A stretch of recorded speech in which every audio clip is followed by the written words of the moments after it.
একটু ঘুরতে বেরিয়েছিলাম কালীঘাটের দিকে। তো রাত্রিবেলা আমাদের এখানে কালীঘাটটা কি, এটা পুরো কালীঘাটের আপনার এই যে 2 নম্বর গেট, এই যে মন্দির দেখা যাচ্ছে, এইটা গেট 2 নম্বর গেট।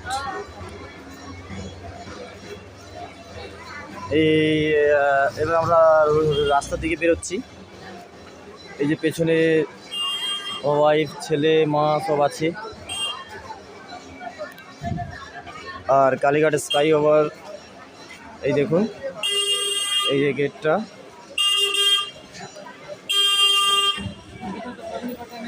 এটা হচ্ছে আমাদের কালীঘাটের ব্রিজ, যেটা হয়েছে, যেটা নতুন হয়েছে, কালীঘাট স্কাই ওভার যেটা বলে। এই দেখুন মাকে এঁকেছেও স্কাই ওভারের ওখানে, কত সুন্দর লেগেছে। এই যে গেট, এই যে মন্দির, এই যে আমাদের কালীঘাটের মন্দিরটা দেখতে পেয়েছো সবাই। এই যে দেখুন গেট।